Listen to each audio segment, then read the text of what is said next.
I've been using this portable power station for the past 3 weeks or so. Here is what I really like about it. Now, the thing that sets this apart and that I think is actually really cool is, waha! It's got built-in solar panels.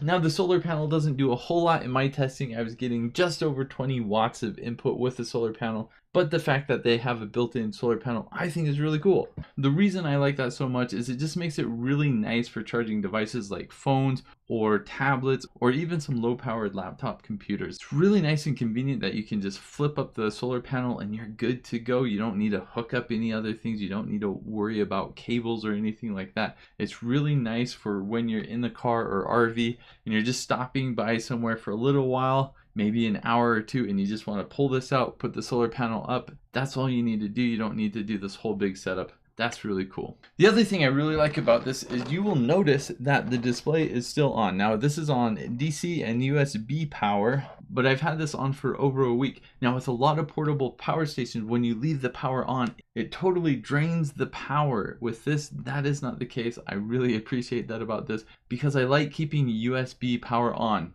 I put portable power stations in my shed a lot, and I'll show you later on in this video, but I have a USB thermometer and I want to keep it on all the time because it connects to Wi-Fi so I can get a temperature reading in my shed. Now, if the portable power station is automatically turning off, obviously that doesn't work for me. So the fact that I can just keep this on and it doesn't use a lot of power while it's on, that's really nice. Let me go ahead and show you kind of what you get out of the box and how I've been using this.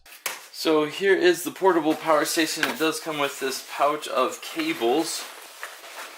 Kind of a weird pouch. It doesn't open up all the way. So you got the main charger, then you have the cable for plugging it into your car's cigarette lighter, and then you've got the barrel plug to barrel plug, but you also have a bunch of adapters that come with it, so you can fit this to just about any size.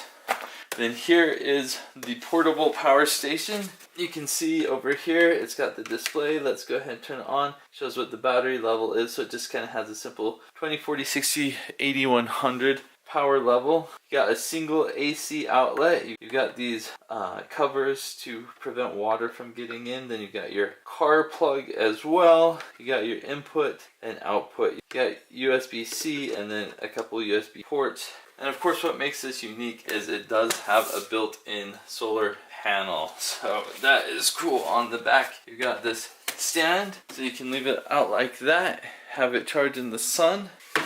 Really cool idea. Really nice and portable. I like the handle. It's kind of like a really heavy suitcase. Right, the sun is basically directly overhead, so I've got this out here. We'll open it up and we'll see if I can charge it today.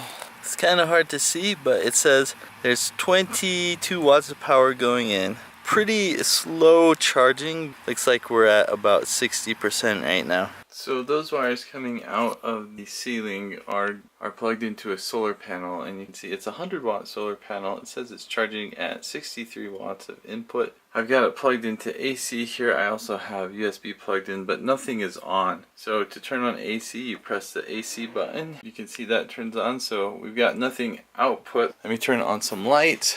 So I got some lights on now, and you can see with the lights on that it's using about 50 watts of power or 110 volts. And we've got the input here at 63 watts. So it should still be charging even though it is using power. So I see what the input is, I see what the output is, and then it just kind of has a bar here. I wish this had like a percentage or time, but it's still nice that it says what the input and output is. Now I'm going to turn on DC, and as soon as I do that, it turns on the USB as well. And as you can see, it is 95 degrees Fahrenheit, so it's very warm in here. We'll see how this does in the heat. So I left this on all night, and it was only plugged into DC when it was on. The AC was not on. So as you saw in those clips, I've been using this in my shed that gets really, really hot. I haven't had any issues with this at all. It's really nice to be able to plug in the USB, just keep it on all the time, and it works. So this is a 600-watt power station, which means it's not really going to run appliances or power tools or anything like that. But for running lights, backup, computers, tablets, devices, things like that, this works really, really well. This was sent to me so I could do this video review. I've used a lot of portable power stations. I like the uniqueness of having the built-in solar panel on this. I also like the shape. This is a little bit easier to store than the other portable power stations that are just kind of a big block. This you can store a little bit nicer. In a van or RV, you can put this under the seats. So that's really a nice thing about this. Overall, I do think it's a really nice power station. I do wish they would have found a way to make a better solar panel built in. Maybe it could have unfolded a few times so you can get just a little bit more power, as it charges pretty slow with that. But overall, it's really nice. Thanks for watching. Have a great day.